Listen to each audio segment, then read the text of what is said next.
What's up, everybody? Welcome to another episode of the Two Worlds podcast. I'm Jake, and with me, as always, is the simple plan to my Scooby Doo. It's Casey. What's up, buddy? Not much, man. What's up with What's you? new, buddy, is what I should have said. Oh, that's funny. Yeah. When I was a kid, this would have been before What's New Scooby-Doo came out. I got the Scooby-Doo soundtrack, which was from the 70s Scooby-Doo. And I was like a Scooby-Doo nut, but even I was like, this is shit.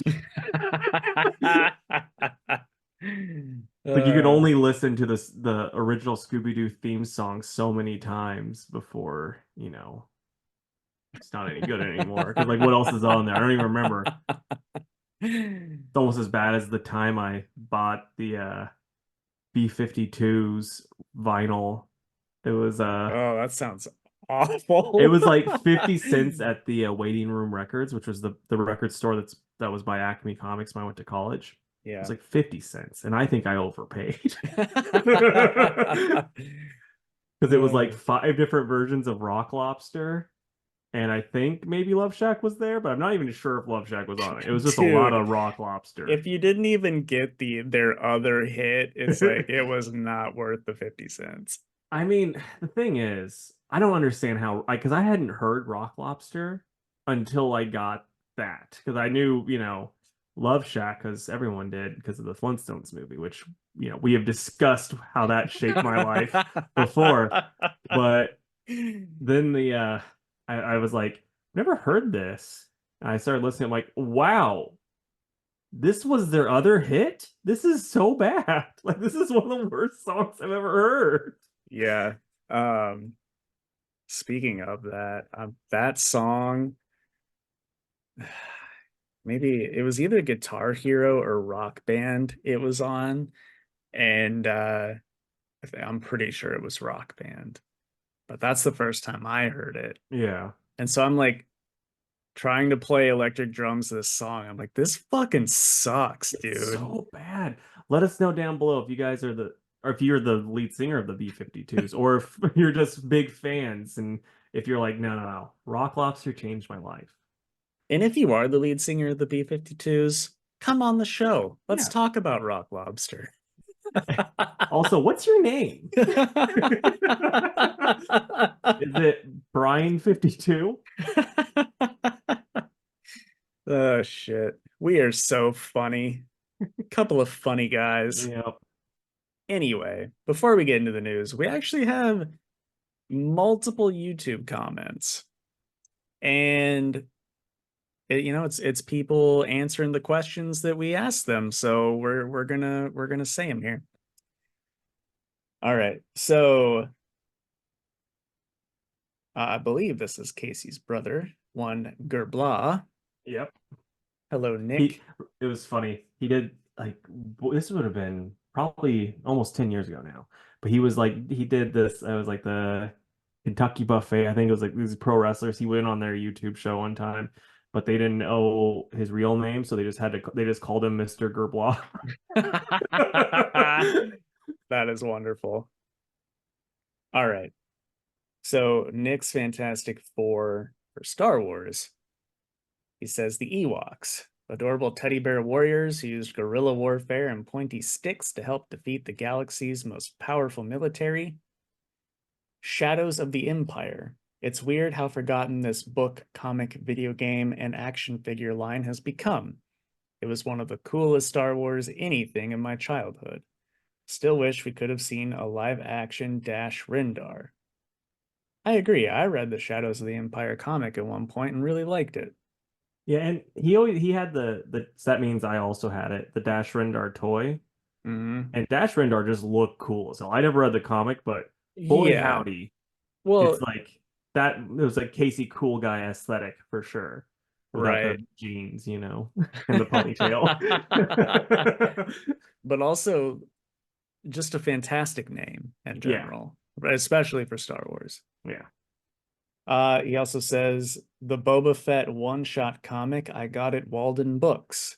It was weird, it was violent, and before that I didn't know Boba Fett had a name. It also introduced me to the extended universe of Star Wars. I don't think I've read that comic, but I know the Oh, cover because really? I'm pretty sure it's painted, or at least the Okay. variant is, but it's real cool. And then Star Wars Battlefront 2, the original. I don't think there's a Star Wars game I played more. Even if you're not a fan, I still recommend it. It's so fun. I totally agree. That game fucking 100%. rules. Yeah, he didn't lie. Yeah, That yeah. game, like, and then that's the reason why the EA one sucks so hard because it's just like they had the a damn near perfect game, and then they were just like, no, let's ruin it. Mm-hmm. They're like, oh, the people that like this are really gonna love microtransactions. Yeah. Yeah, I my sister and I played the shit out of that game too. I mean, we would just play like the Hoth map over and over and over, just right around on Tauntauns. It was so fun. See, I would always try to do Mm. levels where I could be Yoda, and I would Hmm. always make him mad because He's hard to I just, hit. yeah, because I like Yoda just because he's Yoda. He was one of my favorites, and like Chewbacca sucked, and Chewbacca's my other favorite. So, Yeah. but then it's like, oh yeah, Yoda's also tiny, and he can't hit him, and it pissed him off. Yeah.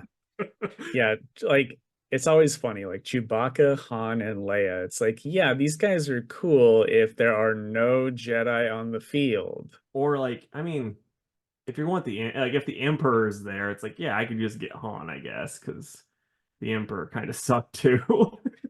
Man, I don't know. The lightning was pretty strong. It was pretty strong, but I just remember him just like him moving and everything else. He was just so slow and kind of crappy that like Yeah. I would always fuck up with him. Your boy, your conehead boy, Oh Coyote yeah. Mundi, he had that cool like he would jump up and smash the ground and it would like ripple out. It was Oh, pretty dope. nice. Yeah. Okay, moving along. Let's see here. This is from Eric. Eric's got a couple comments here. He says, my Mount Rushmore of Batman villains would have to be the Joker, Ra's al Ghul, the Scarecrow, and Two-Face. I thought about putting Scarecrow on mine too, because I think Scarecrow is Hmm. pretty neat. But that, it all comes down to Batman has a lot of good villains. So, It really does. and then he says, I actually think fans have more nostalgia eyes with Spider-Man, the animated series. The animation was worse than the X-Men, and so was the voice acting. I saw both shows well after they aired in my late 20s. I think X-Men holds up better and is a great comic to TV adaptation. They should continue the spectacular Spider-Man animated series that Greg Weisman did in the 2000s. That show is what Spider-Man, or that show is to Spider-Man what Batman the animated series is to Batman. I'm gonna have a spicy take. The Spectacular Spider-Man show didn't do it for me, personally. Which one was that? That's the one that would have been like before the Ultimate Spider-Man one that they came out with, if I remember correctly. Okay. Because like you remember when like Disney got the rights to stuff and then they just canceled like all of the stuff that they were doing and they did their own, that was in that time frame. And I know a lot of people like it, but I don't know. It just was I don't remember this art style. yeah, I think I have the whole thing on DVD because it's one of those things where it's like $20 you get the whole series, Yeah. and it just didn't, I don't know, it just didn't do it for me. I was like, I think I just had really high expectations because I've heard nothing but good things, and it was also kind of like I think they took more stuff from the Ultimate Universe maybe than 616, and as you know, I'm not an Ultimate Universe guy, so Yeah. it didn't do it for me that way either. Hmm. Well, But I'm gonna maybe it's take a spicy take. yeah, and I'm also gonna take your word on the this Amazing Spider-Man show not being as good because it's like, yeah, you're probably right. I watched very little of it as a kid, and like, I mean, I remember stuff that happened in it being comic accurate, but the animation probably didn't age well, just like the Yeah. X-Men one. The brutal death of Gwen Stacy was weird in cartoon form.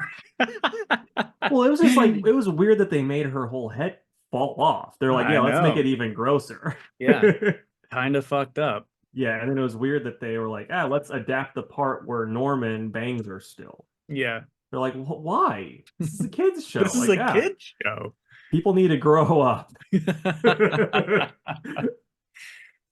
All right, and then Eric's final comment. My favorite Bond movie. Ooh, this is gonna be I a know. spicy I hot saw take. this. Because my favorite Bond movie is Casino Royale. I've seen that countless times. It was a breath of fresh air after the landfill fire that was Die Another Day. My favorite James Bond actor is probably Sean Connery. Goldfinger was my first Bond movie, which I saw with my dad. I think Brosnan was good overall, but half his movies were bad. Timothy Dalton was pretty underrated as Bond.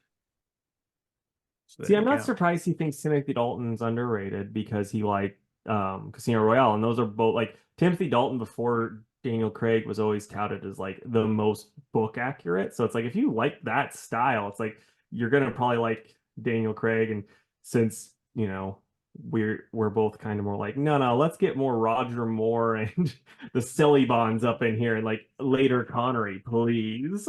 Yeah. So I Yeah. mean, I don't think it's a spicy take. I mean, it's a spicy for us since you and me both were like, "Mm, no, thank you."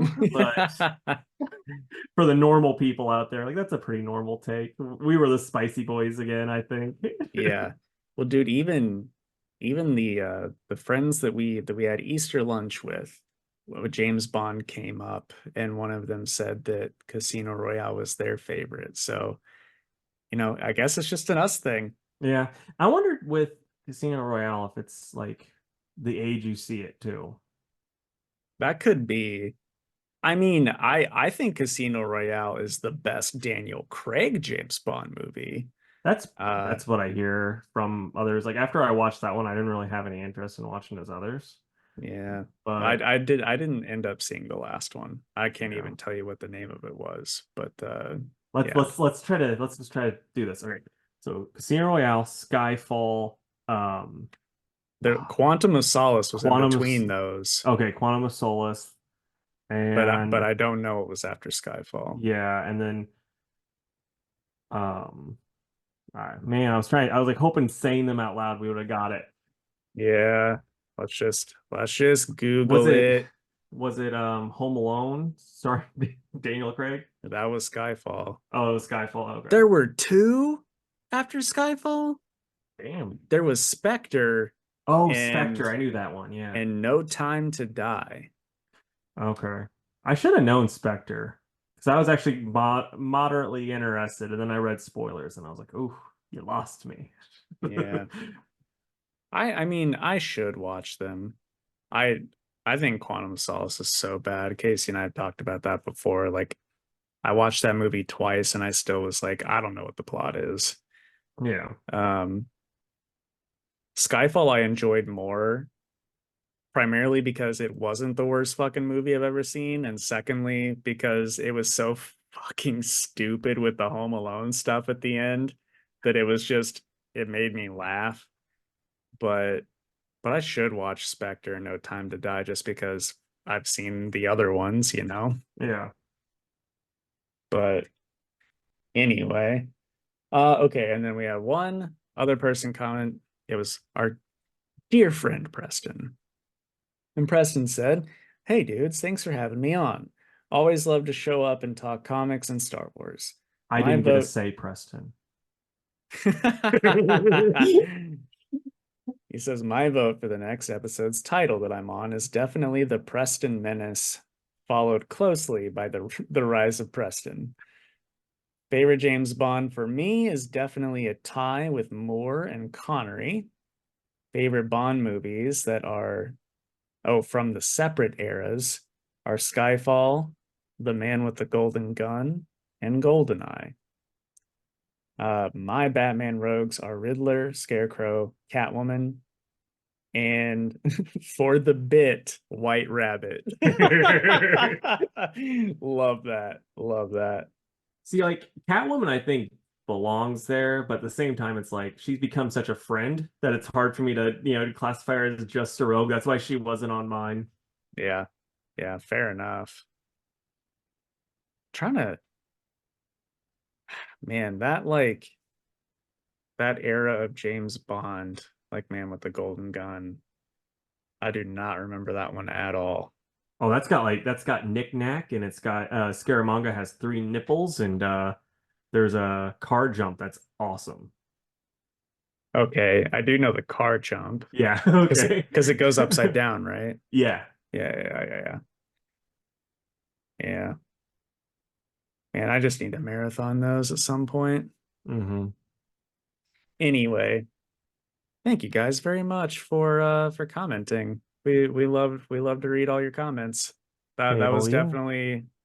definitely a record. Oh, and then this, since last time we talked, Godzilla X Kong came out. Jake still hasn't seen it, so I'm not going to talk too much about it. But I will say, like 4 out of 5, probably. It's good. I like, I mean, it's a Showa era dumbness, but with like now special effects. That's Yeah. that's about it. You know that gif of Kong jumping on Godzilla's back. I was like, "Oh, I need to Yeah, see this. I yeah. need to see this." So yeah, I mean, I that's actually I made that one myself because when the that came out in the trailer, I like screen recorded and then I just cut it up. I'm like, yes, this is perfect. I It need to is save perfect. I need to save this for moments now. I'm glad you liked it, man. Like I said, hopefully I can check it out this Yeah. week. You'll have a blast. All right. So let's get into the news. You have you have one more than me, so I'll let you go first. All right, so this is the funniest one. Kristen Stewart said she'd only do a comic book movie if Greta Gerwig was directing. She also stated she was like, they just sound fucking horrible. And then in other news, I just hope Greta Gerwig never directs a superhero movie now because no one wants that. Kristen Stewart has a following, man. I don't get it though. She does her, indie movies that people like. Okay, I'm not just saying this because I listened to the latest episode of the Erotic Thriller Club, but they went and saw her new movie. Um, it's like Love Lies Bleeding or something like that that's in theaters right now. And and they said it was fucking awesome. So I mean, if you like wrestling and lesbians, then it's like the movie for you.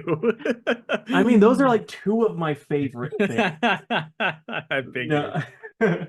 but no, she's just so like I use this word a lot, but she's just so bland and like no personality and and everything where I'm just like I mean I get from what I've heard about Twilight, I get why you got cast as Bella because you're the every girl that any sad girl can pretend to be, but holy crap, you're bad at this thing that you do. Yeah. I mean, I really can't speak on her other movies. I haven't seen any, but I saw the Charlie's Angels movie that she did. Me and Brie watched that in a hotel. I bet that really was the icing on the cake, huh? I was just like, I thought she wasn't a good actor. Was I right or what? Oh, that's so funny. It was like so funny about that movie too. Is like afterwards, Elizabeth Banks, because she directed it, was like, the only reason this movie did bad is because it, had all females in it. It's like, no, it's just a shitty fucking movie that was not advertised well either. Wait, why would she say that about her own movie? Because it didn't do well. So she's like, the only reason is because it was all women. No one want like people weren't coming to see a woman movie. They're too afraid of us. Like it was like that type of shit. Oh, Yeah. it's like no. We've seen Charlie's Angels before. Yeah. Like first off, you're choosing an IP that's not, like It's not one that's like, super lucrative. Just ask Drew Barrymore. And then now, I used to like that movie when I was a wee lad. yeah, I mean it's Lucy Liu, perfect. right? But the problem is it's like, oh yeah, everyone that grew up with that one's now older, and that one's also like very much like, oh yeah, these girls are hot. This one's like, these girls, they're attractive, but you respect them, okay, fella? Like if you stare too long, you're gonna get swatted on the nose, guy. Who Cameron Diaz, right? Was the Yeah. third one in that one. And she God, was what a lineup. she was the like the it girl at the time too, which helped a lot. Like Yeah. that would be like if they did a Charlie's Angels now with like Sydney Sweeney or Margot Robbie as like one of them. It's like, Or oh yeah, both. And the third one is Jennifer Lawrence. like Lopez. Like, oh, that's a weird choice. Now you got to mix it up. At least like have them dye their hair so they're not all just blondes. Yeah, that's true. And then Chris Pratt would be Charlie. Oh, of course he would. Of Yeah, course he we, would. we just made $1 billion Dude, movie. I mean, we really, really, we did. Everybody would go see that. That's awesome. Speaking of Charlie's Angels, I don't know if we've talked about this. Did you know that they're doing a reboot of the cartoon Totally Spies, which was just Charlie's Angels, the cartoon? No, but I was like Charlie's Angels, the cartoon with like the writer's weird fetishes always coming into play. Yeah, yeah. But that was one of those shows where like my sister and I would rush home after school because it was like Teen Titans and Totally Spies back to back. Yeah, see, I was like, ooh, girl show. I'm not watching Totally Spies. And I was like, girl show. Yeah. Now, did you ever see? Because this was like same company made it, but it was on Nicktoons, and it was called Marvin Mystery or Mm-mm. Martin Mystery, maybe it was Martin Mystery. Same art style, and I guess like they're both maybe Canadian shows. I'm not 100% sure on that. So like in the Canadian one, they had more episodes, both had more episodes, and like they actually crossed over once, I guess. I think I read that Oh, online. yeah, it just popped up. No, And gosh, I don't know. I feel like this guy's flame shirt looks familiar, but at the same time, I don't know. yeah, yeah, it's that one I watched a lot because it was like weird shit that I'm still into, where it's like, he's fighting a chupacabra this time and all this type of stuff. But that one also had the weird fetishes where like his boss was like the super hot lady that he had to call mother.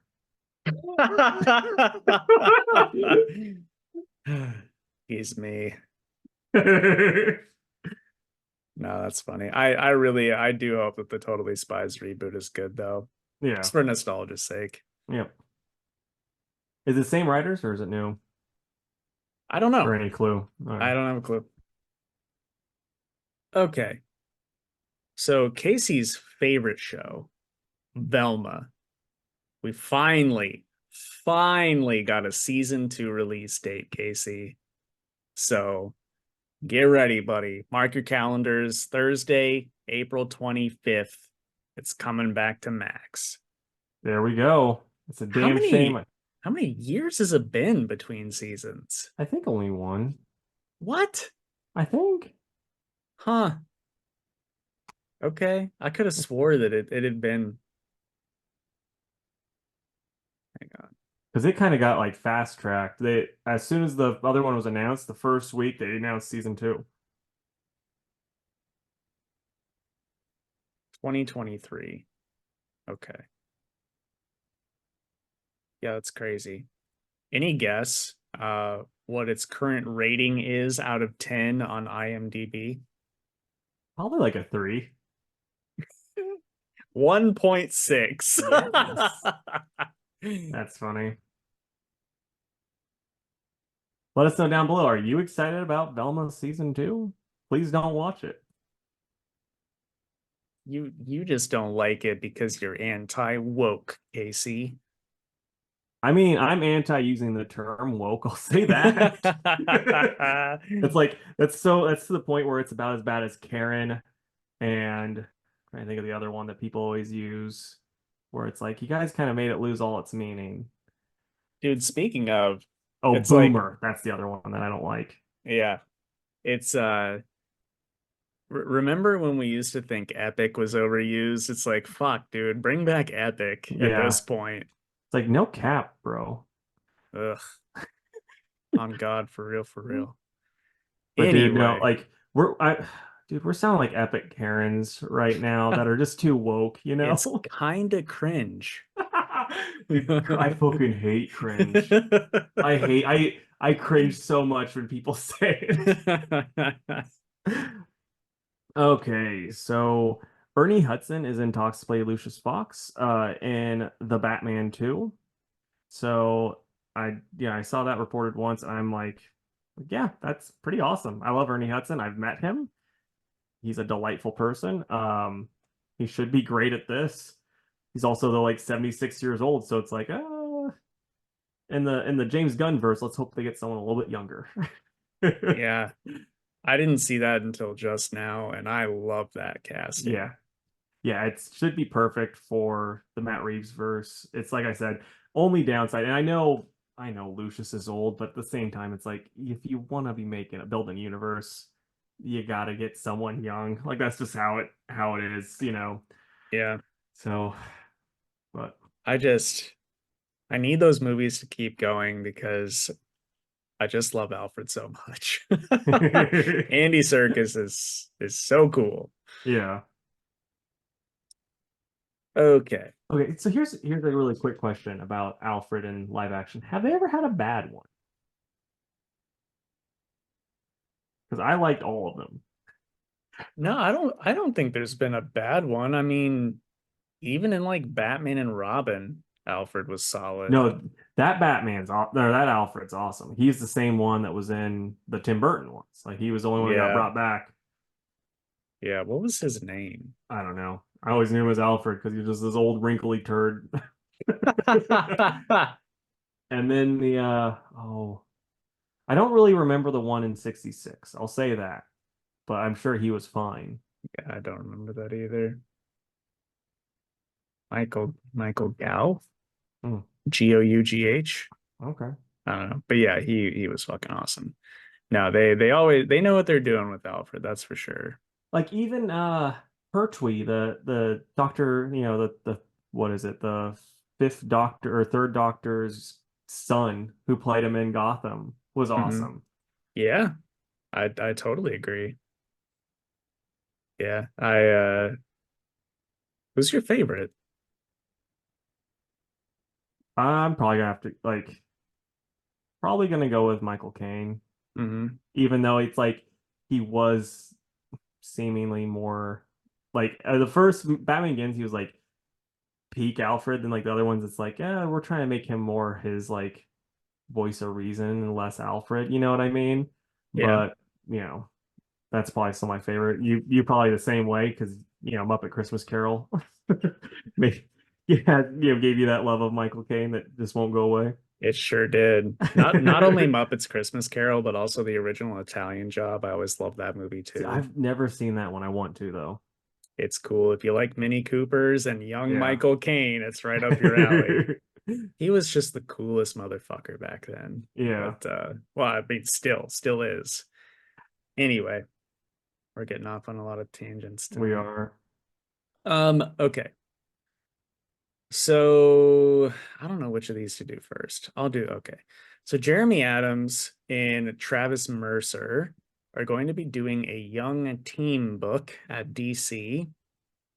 And the team is sure making me buy it, Casey. I don't know about you, but it's going to be Stephanie Brown, Wally's kids, whose names are apparently Thunderheart and Surge, Animal Girl, who I guess is their friend in his Flash series, right? Yeah. Fair Play, which is Mr. Terrific's son, and Quiz Kid, uh, who was a Golden Age sidekick that they're reimagining.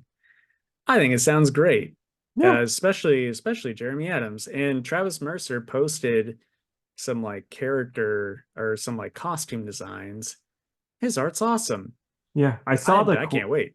I saw Fair Play and Quiz Kid that he because Jeremy Adams reposted it and looks great. My one thing is like I'm a little worried about how well they're gonna do like balancing all the characters because like it just seems harder to balance out like teenage characters in a book versus like adults. Like give them like proper stuff because like I think it's just because none of these characters, except for maybe Stephanie, would get their own books, so we don't know a lot about them, so we need more, and it just Hmm. it doesn't work as well. But that's my only worry with this book, but I think it's going to be good.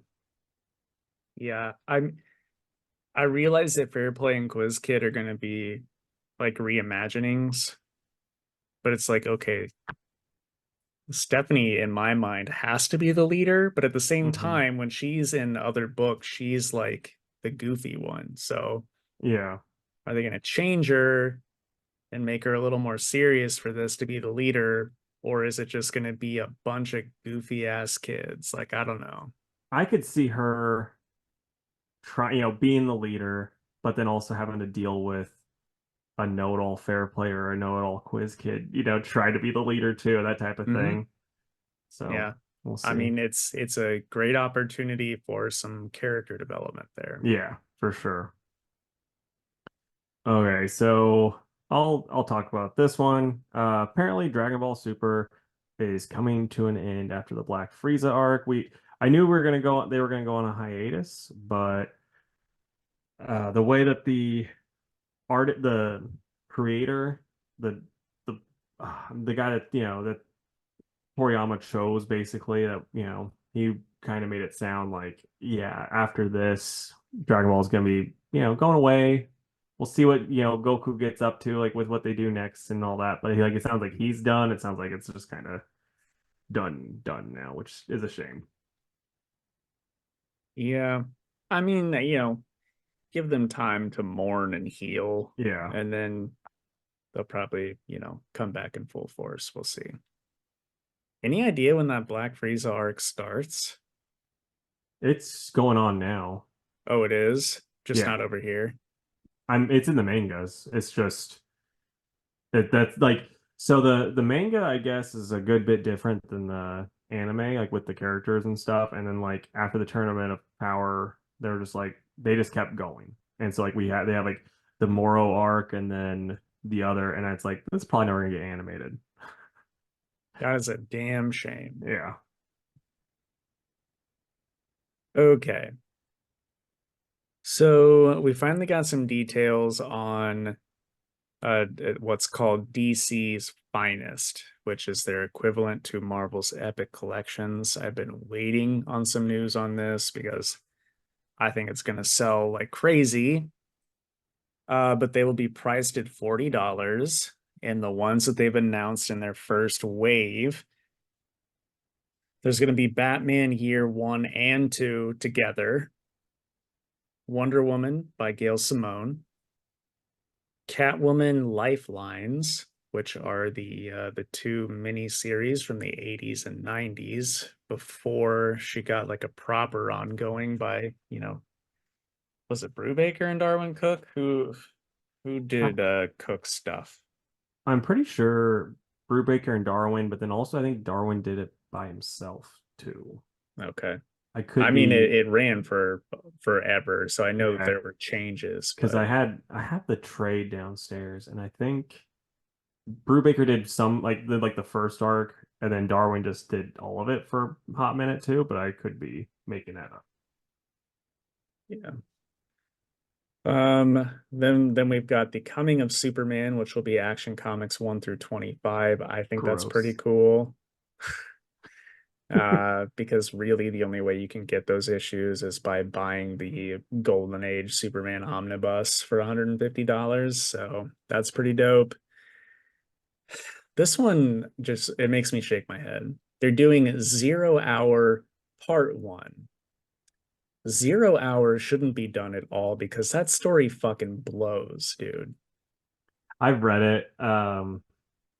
I get why you would do it. But it is one of those ones that has aged a lot. Yeah, and also you're gonna do that in your first wave? Yeah, no. 0 Hour Part 1? Like there's They so many other stories you could have they picked. should have gone with Crisis for the first one. Because Yeah, that's I but have the same feelings towards Crisis as I do 0 Hour, where it's like I've not read Crisis, even though I should, but it's just like it's aged a lot, you know? yeah, but like Crisis is already contained in its own trade. Yeah. This is supposed to be like action 1 through 25, like stuff that we don't have access to right now. Why do we have 0 Hour? Why is it part one though? I mean, I have all of it in a trade. I imagine they'll do tie-in issues for the other one. Oh, I gotcha. And then they're gonna do the early years for the JSA, the JLA, Green Lantern, and the Flash. And by early years, like JLA is going to be their Brave and the Bold stuff. Flash is going to be Flash comics from the 40s. A Green Lantern, I think, is going to be like Hal Jordan. Um, I think he first appeared in Showcase. And then JSA, I would assume, is going to be, um, oh my God, what was that? What was the book they first appeared in? It's number 2. Why do I not know this? This is embarrassing. Uh, All-Star Comics. Yeah. Oh, okay. Number 3, not number 2. Holy shit, I was off all around. But anyway, I love that. I mean, this is stuff that you're certainly not going to find in single issues to read, but Yeah. stuff that's either been out of print for a long time or, just kind of hard to find stuff. Like is Catwoman Lifelines super valuable? No, because it's 80s and 90s Catwoman. However, are you going to be able to find all of them easily in one spot? Also, probably not. So I think that that's a fine choice. hmm So yeah, I don't know. What do you think, man? What do you think of the first wave?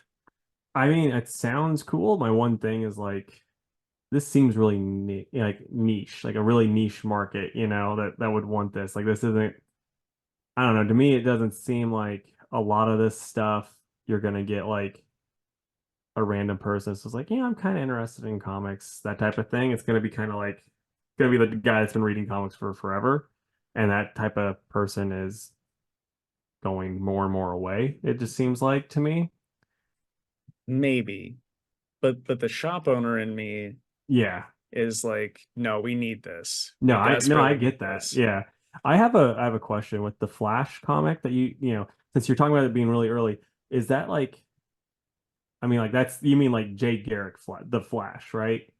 Because wasn't there also like Well, Flash comics or something like that where like was the first appearance of like different like like a really really early comic book that wasn't necessarily just the Flash. It also had like first appearance of different characters too that were it was Hawkman. Hawkman. Okay. Um, I imagine because they showed Flash comics, so I imagine it's going to be just whenever Barry showed up in that. Okay. Um, but yeah, so I'm hoping it's like, well, are they going to do the backups? Because if so, that's a pretty neat way to read all of Hawkman's early stuff too, because he was just a backup in Barry's book. So I don't know. I mean, I guess we'll get more info later, but yeah, I don't know. That's pretty cool. I would imagine they would include the backups because really they were just like 2 fucking pages at the back of these Oh, I comics. gotcha. Now, I think I have an idea of what it could be, but what would be your like your dream one to get like in this? Oh man, that's tough to say. Because really, if it's truly the answer to Epic Collections, I mean, if you look at, well, any of them, Thor, Spider-Man, FF, they're up to like volume 28. hmm So they're literally starting at the beginning and doing like 25 issues and just going all the way through.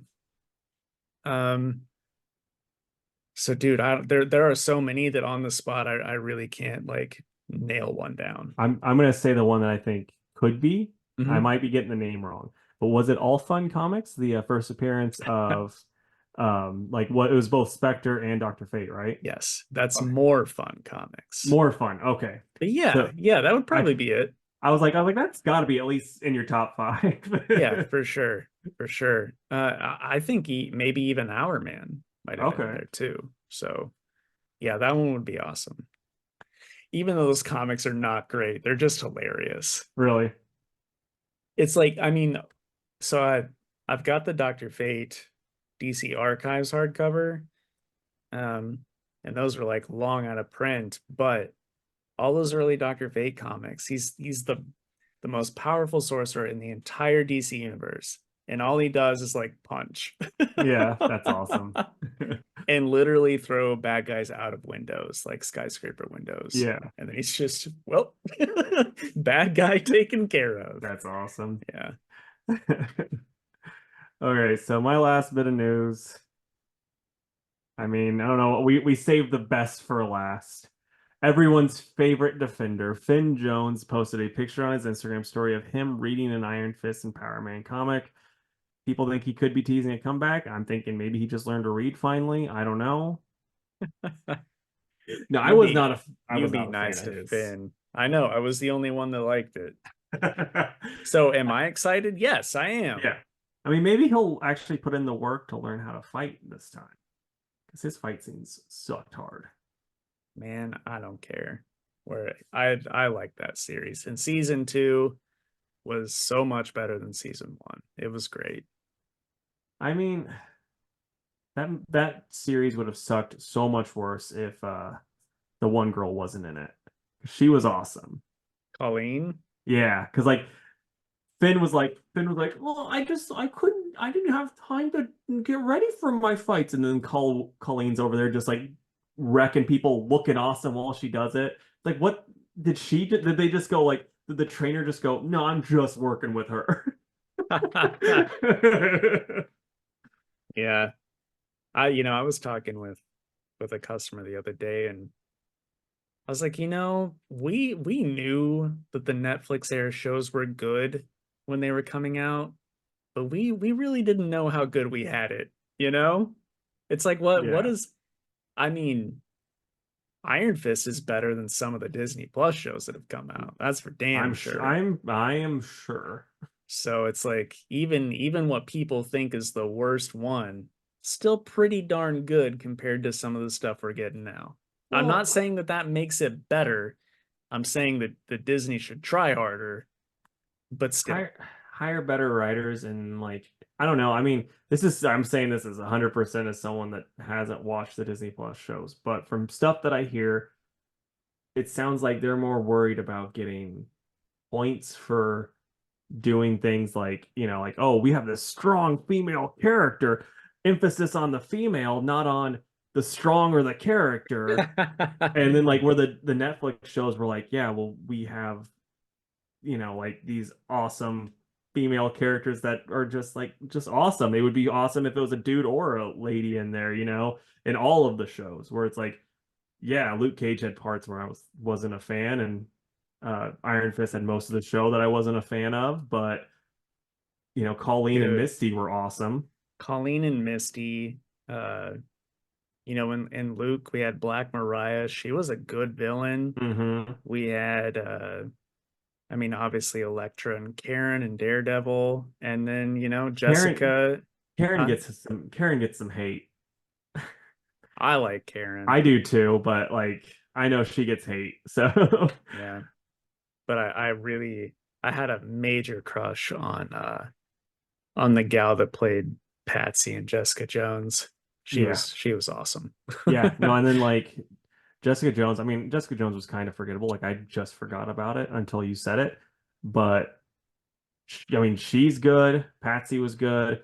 The lawyer lady, even though kind of a dick, was good. It's Carrie just Ann Moss. yeah, it's like that's what happens when you write the characters just as like I said, as characters, and then you hire competent actors to to push that script forward. It's just gonna be better. Yep. But what do I know? They're gonna get Kristen Stewart and Greta Gerwig here in a minute. All right, man. That's the end of the news.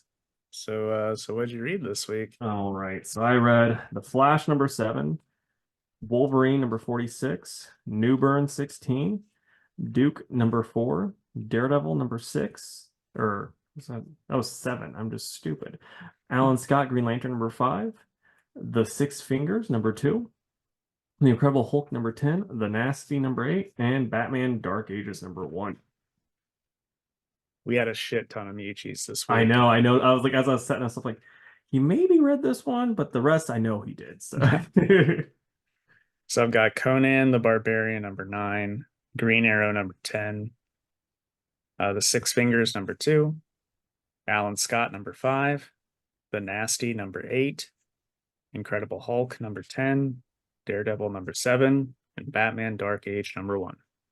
all right, so I think I got 2 more than you, so I'll do some of mine and then we'll get to it. But The Flash #7 by Jake's favorite writer, Simon Spurrier, and Ramon Perez on the art. I dug the art.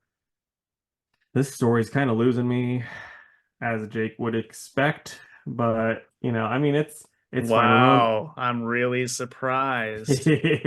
Ramon Perez's art is pretty great. I haven't really, the last thing I remember he did, I think it was the Nova book in Marvel that I was literally about to that's ask you, wasn't he the guy that did Nova? yeah, and I liked it there and I like it here.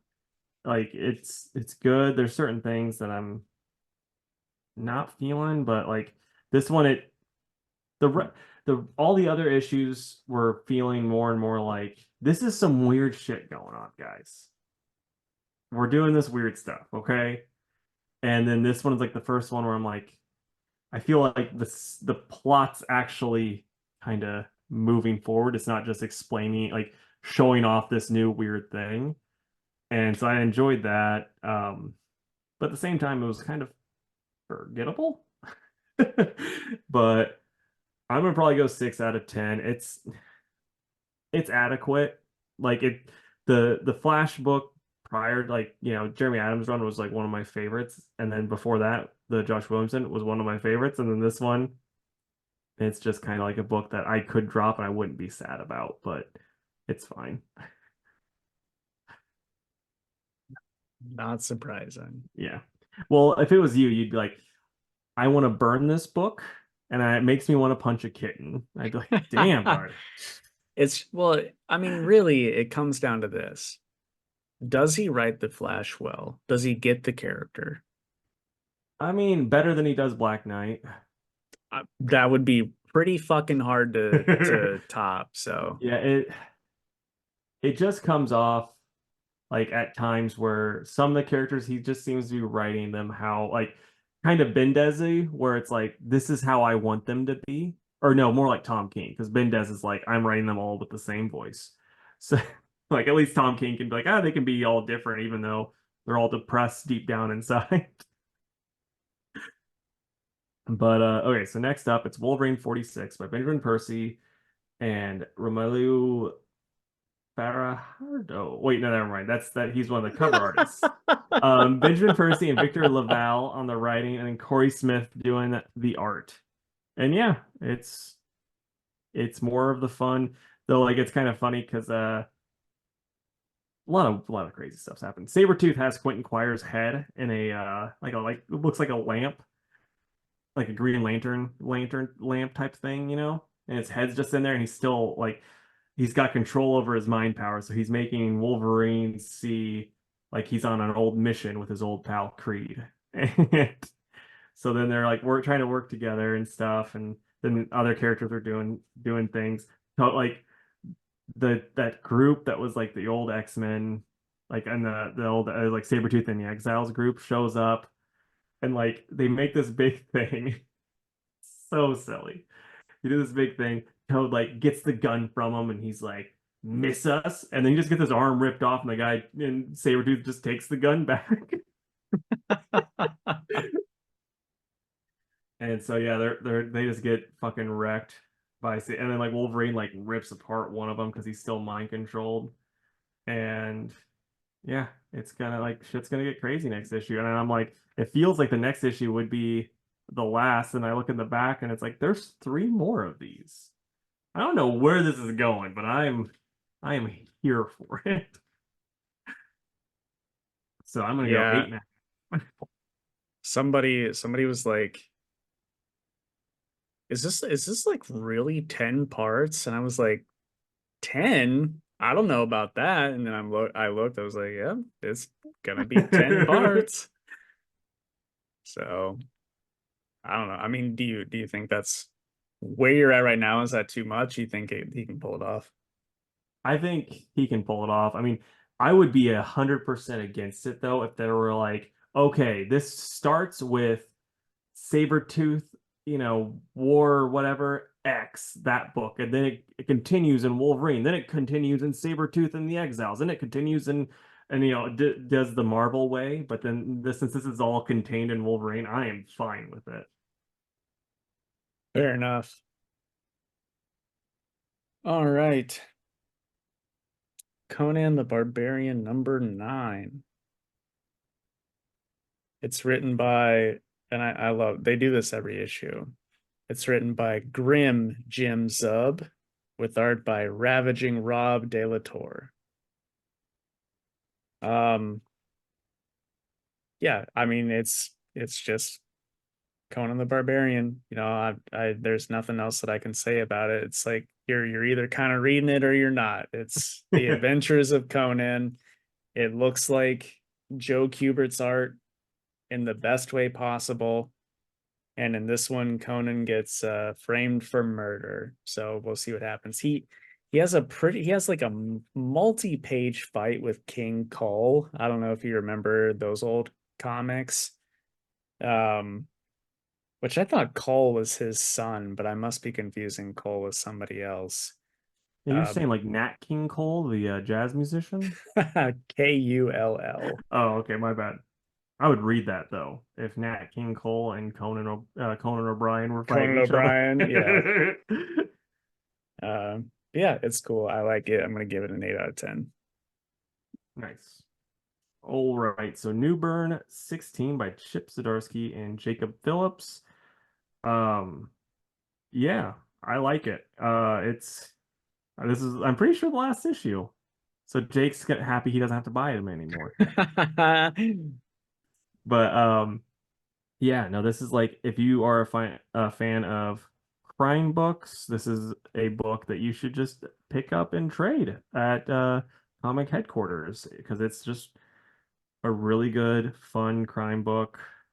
Lots of cool stuff happened in this issue. We see what Emily's doing, how she took over for Newburn, and all of that stuff. And yeah, it's just a fun, cool book. And I'm gonna go 9 out of 10. I enjoyed it. I'm glad, man. Glad you Probably liked series it. as a whole, like 8.5.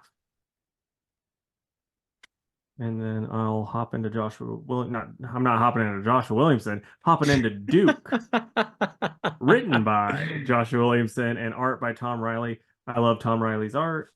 Um, yeah, so Duke, Baroness, and his other friends are teaming up. There's some awesome art in this. Like look at that splash page, super Yeah, cool. very nice. I just enjoy it. Just enjoyed the book. Thought it was cool. Looks like Duke's gonna fight a bat in the next issue, which Super 7 makes one of these bats that you can buy and looks just the coolest. I'm trying I don't want to like over collect things, but it's like, man, I've seen that at Walmart before, and I'm like, I would just buy the shit out of this if I wanted more things to collect, but I don't really want to do that. But yeah, no, it's a good book. I'm interested in seeing what happens next issue. My main problem with them using the bats though is like it's when you use robots, like the first time it's always like, oh, they're so tough. And then like next time it's like there's 500 of them and I'm killing them with my machine gun by myself. It's like it's one of those things where like he has so much trouble the first time, but next time it won't, it's not gonna be that hard for him. Right. But Yeah, it's probably 8.5. I like it. I'm enjoying Duke probably the most out of the three of those books. It's a shame that it's the mini series too. Is the old Cobra Commander gonna be a miniseries too? Yep. See, And like, but the next two coming out, they're doing one for Scarlet and also for Destro. nice. I'm into both of those. So you're gonna be picking up Scarlet probably. You're like, ooh, Foxy Redhead. Yeah, I mean, I'm sure the covers will look great, but I don't know about that. All right. Green Arrow number 10. I'm also jumping into Joshua Williamson. Well, he is Uh gonna be sore. with art by Sean Izaxi and Tom Derenick.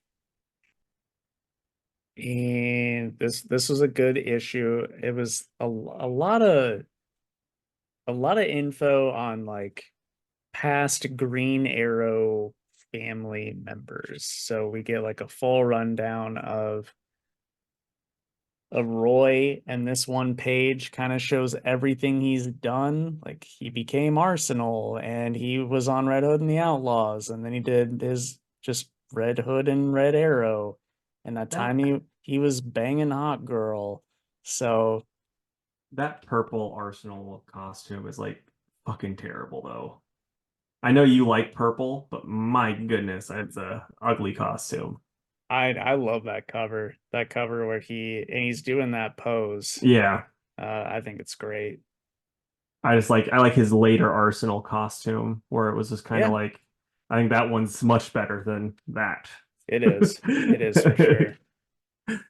But then we also get info on all the Arrow ladies, which is cool because I had no clue who Red Canary was. I knew that she was from the That Teen Titans Rebirth book, right?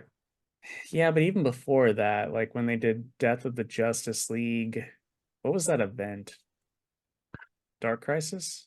Oh yeah, I think so. Because yeah, I was thinking of someone different when I said the Teen Titans Rebirth. Okay. Because yeah, she first appeared in I think that's the one that first appeared in the Dark Crisis. And then was the Lady Speedy that was like new or was like 1 year later? Was she just shown too? So the I don't know about 1 year later. Speedy Well, was because there was Mia Dearden. She okay, was the because one like that had AIDS. yeah, what did they show her too in Uh-huh. that? Okay, She was actually on the very next page. awesome. I gotcha.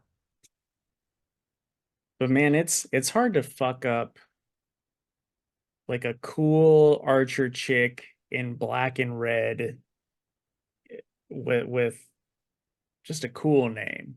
There's Hmm. Arrowette, Red Arrow, Red Canary, and then Speedy. So That's neat that they even included Arrowetta. yeah, that I mean that's Williamson though, right? I mean Hmm. that's just the kind of writer he is. Yeah. So you get like a brief, this is who this character is. This is their comics history in one panel. But I mean, it got me up to speed. I was like, oh, that's who that is. Okay, cool.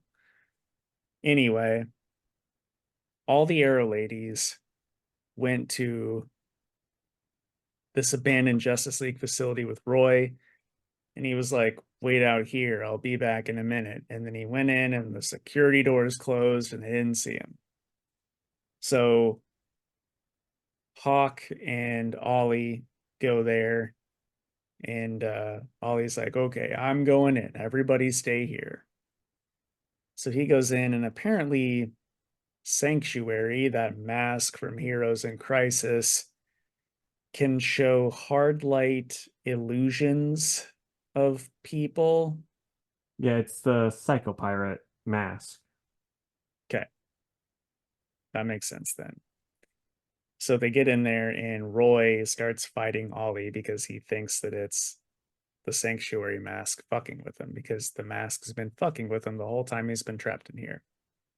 The one part I didn't like is he's just like, fight back. I'm not listening to you. You're just another illusion. How do I know you're real? And Ollie goes, because you're my son. And then he stops fighting. He's like, Ollie?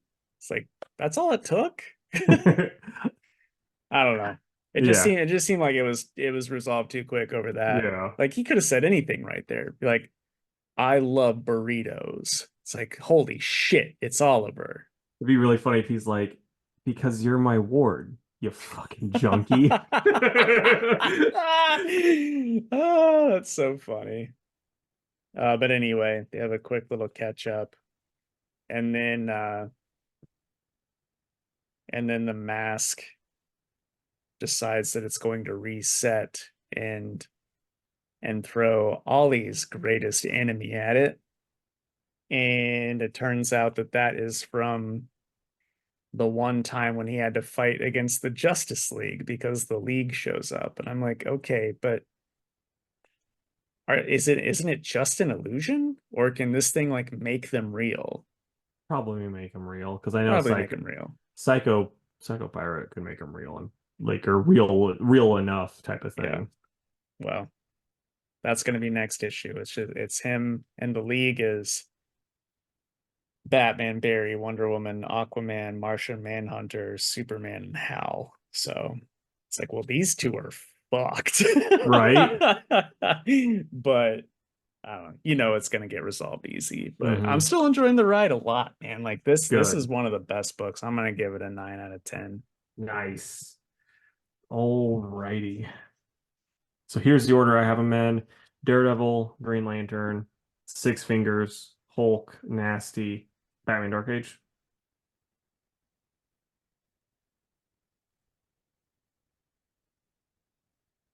Daredevil, Lantern, Six Fingers, Hulk, Nasty Dark Age. Yeah. Sounds good. All right. So Daredevil issue 7 with like I'm gonna call this cover by John Romita Jr. a 10 from 20. So that for those that don't know, from 10 feet away or from 20 feet away looks like a 10, but up close looks like a 4. But It's so infuriating, man. Here it is, folks, for those yeah, that are looking. If it's any of us here in this podcast drew this and sent it to Marvel, we would never hear back from them. nope. But this is by Saladin Ahmed and Aaron Cooter on the art. The art's amazing on the insides, though. Mm-hmm. We get Wolverine fighting Daredevil, which is awesome. I made a joke last time this issue came out, and I was like, "Oh, how funny would it be if instead of wrath, it was lust?" Spoiler alert, it's lust. Yeah. It wasn't as sexy as I wanted it to be, though. As soon as I found out it was lust, I'm like, "This isn't what I wanted. This is lust of fighting, not him and Wolverine boning." It was a damn good issue. It was though. I like it. The person that shows up at the end's got me excited. I really like this. Like I said this last time too, and I just mean this just in general with this book. It's like it's super good. It's so different than what Zdarsky did. And it's like it feels completely different, but it still like continues on with his stuff, like his character development that he got from that run. But it's just like tone wise different. It's just awesome. Like I genuinely really like this too, and it's nice to have that. Like, yeah, I'm loving it. I'm gonna probably go 9 out of 10. Yeah, I'm probably at a 9 as well. The only thing that kind of threw me off, and I guess you can contribute it to demon stuff. It's like Daredevil lost a whole lot of blood. Yeah, And in my opinion, too much blood for him to still be going toe to toe with Wolverine. yeah. No, Uh, you're right on that, but but they had to make the white suit red, I guess. So yeah, that's what we got. right. Um, but yeah, I mean that's just me finding something to pick at. It was a great issue. So yeah, Mhm. easy 9 out of 10. I really hope that Ahmed is like hearing how great this is from other people too. Yeah. Okay. Alan Scott, Green Lantern, #5. It's written by Tim Sheridan, old Timmy Shares, and Sion Tormey. Dude, talk about a book that just keeps getting fucking better. Yeah, this is a slow burn for those that are listening, because like I'm gonna say the first three issues are pretty like they kind of just drag, but we were like, it's okay. Like we don't get a lot of Alan Scott related content, we'll keep going, and then it just was like, oh yeah, good thing we did, because these last two issues have been awesome, and this one, and then the art's so good. It's so good. And obviously, we're talking mild spoilers here. Hmm. Of course, we get to the point where we're now frenemies, right? For the Yeah. sake of fighting this team, the Crimson Host. But dude, the costumes of the Crimson Host are fucking rad as shit. They're cool, but I will say, Major Blaze is very much a ripoff. Yeah, I mean, he looks like Union Jack meets Johnny Blaze, but See, I was thinking, oh, what's Zemo, except yeah, just a different color. Zemo or I mean Winter Soldier, really. Yeah, But whatever, it's a cool look. That's why yeah. they do it. Hmm. So yeah, digging this.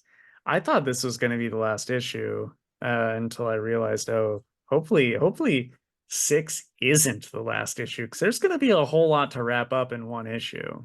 I do think it's kind of funny that there's like, oh yeah, we have these. I'm just gonna spoil the ending because Hmm. it's. I just want to talk about it, but it's like we have these Russian guys, gonna fight them, and then the Justice Society shows up, and it's Oh, like they look so they good. look amazing, and but it's also like, yeah, Dr. Fate and Spectre are here. It's like, like this team is so funny to me because it's like, we got the Atom, and this is just a short guy that punches people, and then there's the and then there's the fucking spirit of vengeance over there. Yeah, I mean, let's be real. Fate or Spectre, either could solo this Yeah, team. yeah, 100%.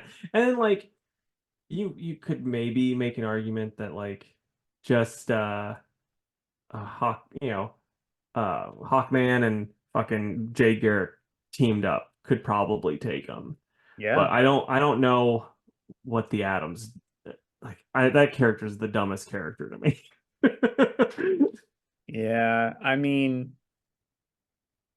I love him just because he's been around. He's one of the gang, but I get it. And like, I like that Sandman's looking cool too. He's just kind of leaning up on the fire Yeah, escape. Um, but yeah, I don't know. I mean, say what you will about the Atom, but Our Man's kind of in that same boat because it's like he'll kick ass for an hour. yeah, but I mean, with Dr. Fate and Spectre there, that's 59 minutes. He's just gonna be like, oh, I'm super powerful for 59 more minutes, guys. Right. Yeah, I don't know. I can't wait to see more of them in the next Yeah. issue. And then also, please, Timmy Shares, I know you're listening. For the love of God, take over Justice Society from Jeff Johns. I want you writing this team, this JSA team. Give us the maxi series. It would be so awesome. Yeah, it would. And I'd read the shit out of that. Yeah. And speaking of, really quick, with the Jeff Johns JSA, Jack Knight's gonna appear in that apparently. So he must have Really. he must have got the okay from James. Ugh, James, we miss you. Please come Yeah. back. I can't find him on like any of the socials because I'm like, he's he's open to doing podcasts. So like he would have been one that I would have got on here or tried to at least. Oh, dude, we could have a fucking 4 hour conversation with That'd be James. awesome. That'd be just the He's best. so nice. He is. But yeah, where you at with the Alan Scott? Dude. I mean, not to throw it around willy-nilly, but this is a 9. It's just real fucking good. Yep, that's about where I'm at with it too.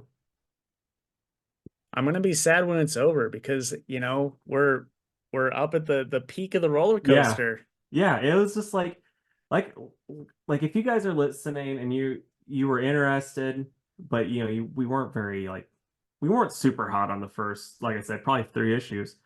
It gets good. Yeah.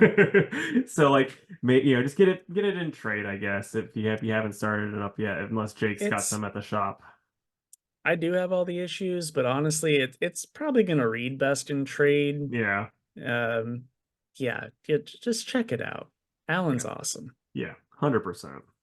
My one knock on the series as a whole, and this is just continuity nerd shit, is like, oh yeah, this new thing that was found out a couple of years ago in the Green Lantern books. It's like, no, it's been around since the Golden Age. Alan just never mentioned it. Right. But maybe Timmy Share's gonna fix that. Maybe it's gonna be like they all get their fucking memories wiped and they don't remember the red rage or anything like that. Yeah, we'll see. All right. So the Six Fingers by Dan Waters and Sumit Kumar on the art.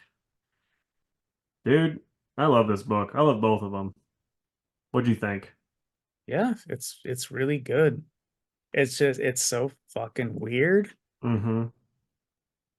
I mean, this guy has the memories of the murder and he doesn't know why. It was not him. So it's just like, what is going on? Uh, but the art's fucking awesome. It's a great companion book to the other series going on. I I don't know. I'm just glad I'm reading both because like the other one would be good on its own. Yeah. This one would be a little more weird on its own, but I mean together it's just such a good story. Yeah, see, I was getting the vibe like he was the current killer. Like he's having the memories, but he doesn't remember like he doesn't like he remembers waking up in there and doing different things, but he doesn't know the other stuff. But like and he's having these weird hallucinations and shit. And like, oh, Yeah. the part when he's talking about he goes to the lady like, what were the side effects? And she's like, diarrhea. Yeah. Yeah, there were some very funny parts in this. Yeah, I remember laughing at another part and I can't think of what it is now, but that gal was very funny. yeah. She's gonna be a problem. I can already tell. Oh yeah. She gives no fucks. Yeah. And she's probably gonna be I'm calling it now. She's gonna get murdered by this character before it's all said and done because she was checking him like watching him walk away.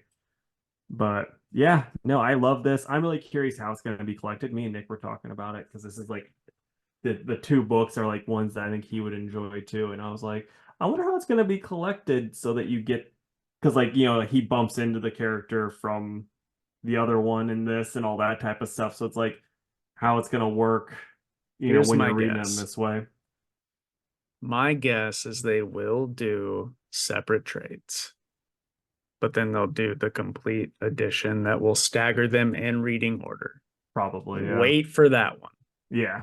It'll be a month or two after the separate trades because that's how comics work, but hold out for the complete because that's going to be a masterful read. Yeah.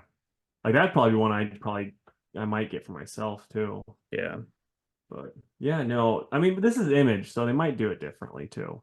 they might. Yes.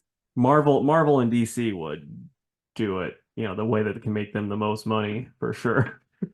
Yeah, but man, I love Image to death, but they're slowly Yeah. getting there in some aspects because they're the third biggest one. Yeah, no, I get that.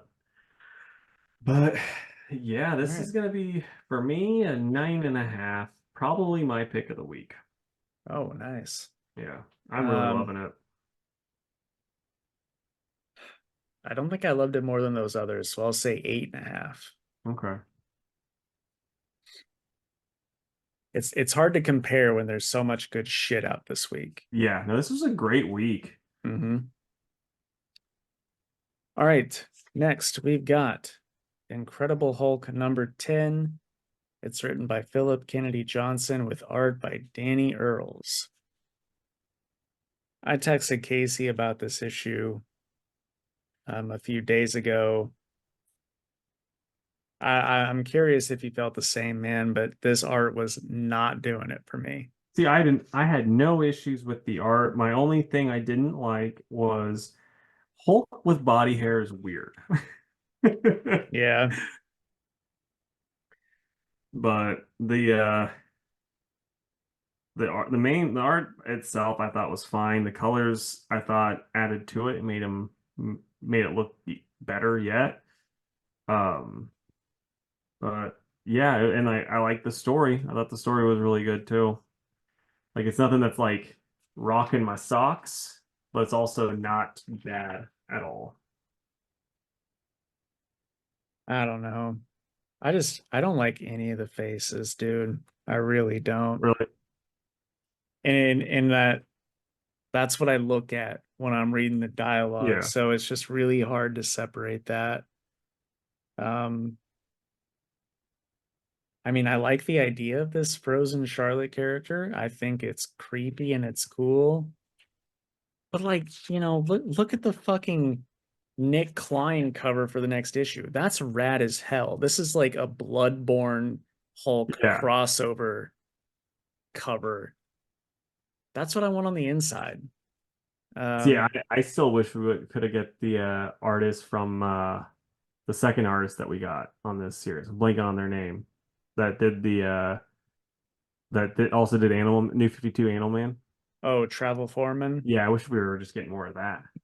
See, I wasn't hot on that, but now I'm like, give me Travel Foreman. Um, yeah, it really detracts for me, man. Really. I love the story, but I gotta give it a 6. I'm at probably a 7.5. I thought it was fine. The art was fine. The story's fine. It's just like, yeah, I mean, It's we're a getting weaker issue for the series. it's it just feels like filler because it's just like it's not moving the main story along at all, Yeah, you know? And like we already had that once or kind of twice, really, even the last one, with the Ghost Rider was like kind of still filler. So it's like, that was are we just better. I mean, all of the fillers have been better, but it's getting kind of tiresome with the fillers. I kind of want the main story to move forward some. Yeah.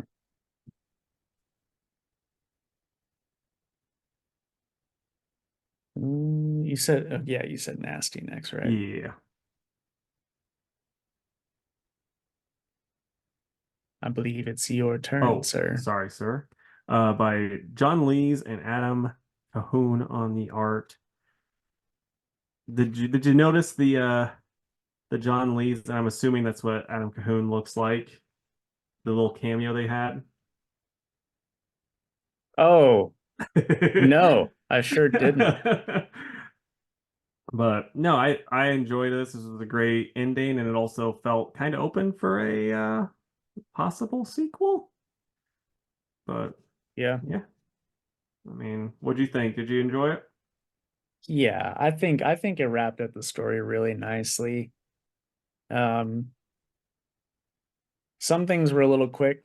Like I feel like he didn't really get to say a proper goodbye to Red Innes, despite him being his imaginary friend for like his whole life. It was sort of just a there he goes. Well, I think that worked because the last issue was like kind of the one where they, like that was like the big Red Innes issue where like they kind of got over all of the stuff, and then it was just kind of like Red Innes was there as a plot device, and then when he got to tell him goodbye, it was like, like kind of like end of Toy Story where it's like later partner, like that type of, like that type of Yeah, thing. yeah, I get it.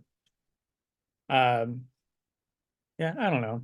I guess maybe just like one more thing of dialogue would have been nice for me. But Yeah. um, I've been open about not digging the art on this series. I think this was probably the best it's been for me Yeah. personally. Lots of nice panels. I like where all the characters ended up, and it was just a fun series, man. Yeah, no, I liked it. It's kind of funny. I was just looking at the last page, and when the dude's putting the House of the Creeping Flesh on this VHS thing, right next to it, it says Hotel, John's other book. Oh, on the top one, yeah, I see Yeah. that now. Yeah, that's awesome. But I no, also, I also think horny Death Goblin is yeah. hilarious. Like I really enjoyed this. It's creepy, but also more funny, and that's kind of like the stuff I like more. And John did a really good job with it. And I'm biased because he's a friend of the podcast, John Lee's, but I Yeah, just enjoyed it, and I do think Cahoon's art just works with this. I mean, I probably wouldn't, and it worked with Flash too, because he was, excuse me, he did Flash for a minute, and like the stuff that he did with that, it worked, but I wouldn't want him on like if he was doing like Batman. I don't know how well it would work, or like on Superman, something like that. I don't know how well it would work there, but I thought it worked for this really well. yeah. I mean, we're not just being biased because John has been on the show multiple No, times. it's I would have no problem telling you guys if I wasn't into this, because this is not something I would normally read, but hmm it was just good. John Lees Now, is a good writer. here's a question, Jake. Since you own a shop and you probably have the trade sitting around, would you pick up Hotel to check out? Because I know you've read, his, the one I'm blanking on the name now, Mountainhead. Mountainhead, and then Crimson Cage. Since you're not a pro wrestling fan or a Macbeth fan, it's probably not in your alleyway at all. But I'm like, Hotel, you might be more, apt to try. Yeah, I think I would much rather read Hotel than Crimson Cage, especially because it just sounds like a fun collection of horror short Yeah, stories, which I'm totally for. So yeah, I think I would check it out. right on. And again, can't fucking wait for his fantasy project. Right? So, I, I'm and I'm really excited. excited for you to read that because I'm the fantasy head, and Yeah. then this will be like our switching of the Well, roles. I'm not even a horror head. Like he needs to do a kaiju book for me. We need Well, to right. I next just mean that next time you he's like next time he's on, it's like, okay, you gave Jake his fantasy crap. Now give me some kaiju stuff. I know that'd be so fun. Yeah, I only meant that you've read all of his horror Yeah. works. So imagine if he got to do like Godzilla though. That'd be sweet as hell. Yeah. He did like one of the Godzilla Rivals books, Hmm. And got an artist that could draw backgrounds. Ooh, that'd be, dude, you're talking dreams here. Just an artist doing backgrounds in those books. Whew. For sure. All right. Our final book is Batman Dark Age, Book One. It's written by Mark Russell with art by the lovely Allreds, Michael, and Laura. I I had some pretty high hopes for this, Casey, and I gotta say that they were met. I liked it. I was a little disappointed with certain things, just like how he's changing up continuity and stuff. Like the different stories, but then it's also like it's an out continuity book. And like I'm also curious. I have a theory that it's actually like it's gonna be something like, Hugo Strange related or something. Because I know Pariah showed up and he's gonna be all end of the worldy, but Yeah, I don't know how it's with him jumping back and forth and reliving his memories, how that's gonna work, but I'm I into get it. that. I just the characters that he writes, he he just knows how to write dialogue, really, Yeah, like very well. yeah. Um, the dialogue's good. I like the Elred's art. Some people really don't. I think it fits the book well. It's funny It's though, like, funny. Oh, sorry. oh I no, just meant it's you're funny good. in general. Yeah, but like the way the Allreds draw like the perfect Gotham is like perfect. It's wonderful. Like they do such a good job. But then like I don't care as much for like the grimy Gotham because it's just kind of like it still looks nice because it's the Allreds are. Yeah, yeah, I definitely get that. Um, yeah, just the idea behind it. Also, the gang of villains, I think, is pretty creepy. Yeah. So I'm interested to learn more about them. Uh, the politics of Wayne Enterprises could be fun. I just, I don't know. I really, really have started to like Mark Russell this last year or so. And I just found, this is a thicker book. And I just found myself like I couldn't stop. I wanted to keep reading. It's just a good Yeah. read. It was really good. Mark Russell, he does a good job. I think he's kind of perfect for these type of books too, Hmm. because it's like, he does do things differently and it works though. Like it works with this stuff. Like if he did this in like the regular continuity book, I would not be near as happy with it. Yeah. But Mark Russell's just really fucking good. And that's something that, I never would have guessed seeing his name on the Flintstones when they came out with that, like however many years ago. Yeah, but dude, it makes me want to go back and read that. I hear Um, it's great, genuinely. yeah, But yeah. I it's not in print anymore. So I looked at that and I looked at his Snagglepuss book. Believe it or not, Snagglepuss was still in print. So I got myself a copy of that because I hear that that's also extremely good. that's funny. I forgot that was even a thing. I kind of forgot Snagglepuss just in general was a Yeah, thing. well, I mean, fair enough, but Let us know. Is there any Snagglepuss heads out there listening? where are you at with it, man? Yeah. I'm probably at a 9. I like it. I think it's another nine book though. There was like I said, little things. I don't know. Like Allred's art works so much better with Superman than it does with Batman, but it's Hmm. still good. And yeah, I liked it.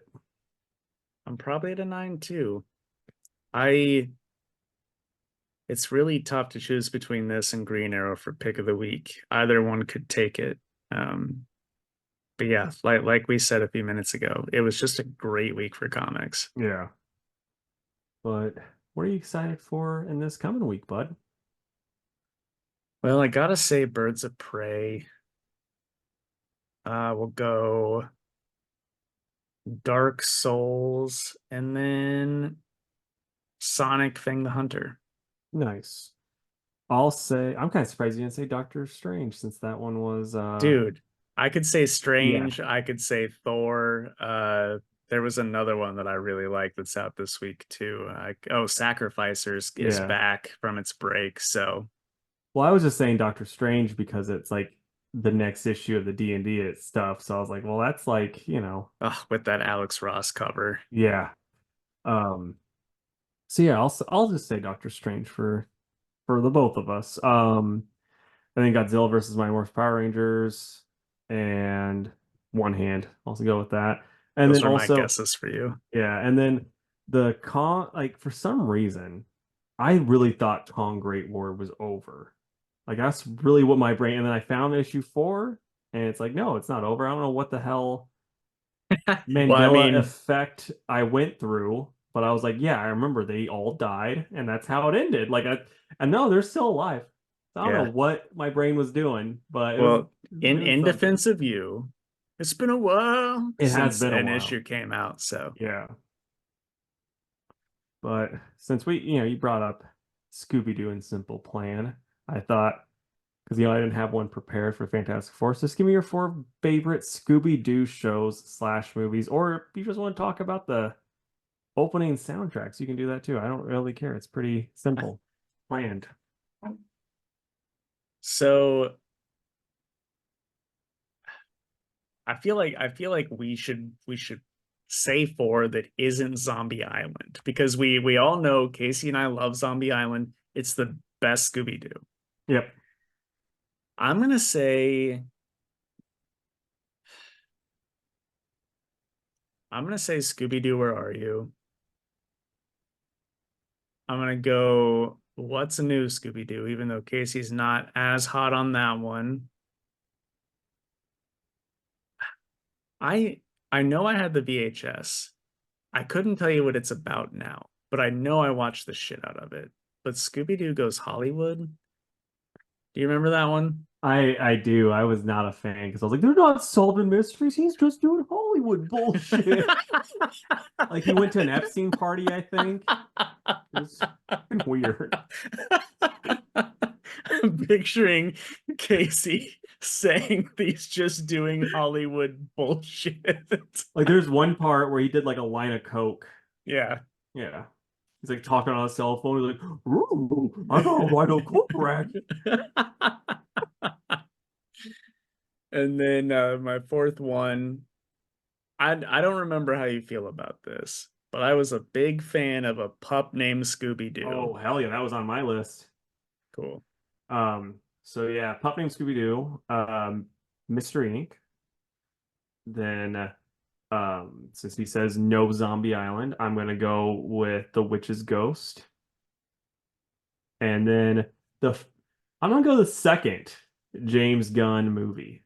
I like that one a little bit more than the first one, but the first one's still really good too. First one still bangs. And then I'm also I just like Linda Cardellini in that movie. yeah. Sheesh. Yeah. It's just like, man, Velma shouldn't be hotter than Daphne. Like just objectively hotter. But Yeah. she was.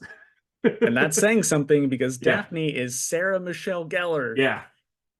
But and then really quick, I am just gonna do because like this will be like a playlist that you can make. The in Scooby-Doo Zombie Island, there was that song when they're running away. It's like the demons are out tonight or some bullshit. That's Mhm. number one song. Simple Plan, What's New Scooby-Doo, that's up there. The Hex Girls theme song, absolutely. And then the Scooby-Doo Pup Named Scooby-Doo song.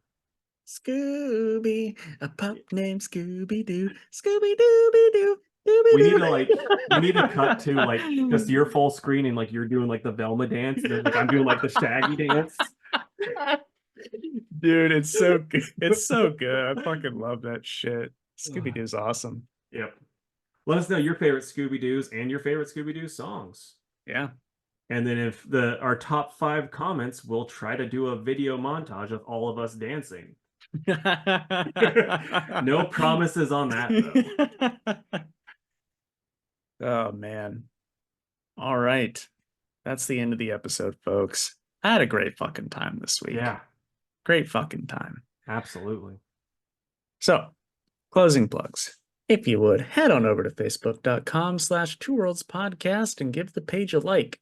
You can also follow us on Instagram at twoworldspod and on Twitter at two_worlds_PC. You can email us at twoworldspodcast@gmail.com. And if you would, head on over to YouTube and subscribe to the channel. Several of you have done so recently, and we appreciate it. Nice. Thanks, guys. And then we also have some new videos out from, the Thursday and then the weekend. So one of them is me talking about a comic book that Jake got me and coffee that came with it. And then another one is me talking about or unboxing a Godzilla figure. And then we've got more of those coming. They're going to be like a Saturday thing until this pile of shit back here is done. And then actually I have more coming too because I pre-ordered the -1 Godzilla from Super 7. Nice. So, yeah, so I got that one coming too. I'm all about it. I loved the that Godzilla. The lights and the smoke, it was just so And cool. and when he moves, it makes a stomping sound too. Yeah. So fun. Just man, the light up the back is just so Yeah. cool. It, So it reminded me. Actually, we'll talk about it off there because we've gone on too many tangents as is. all right, guys, we'd love to stay in chat, but I have to go make the absolute best fucking opening to a Scooby-Doo show of all time. So we'll catch you next time. Later. Bye.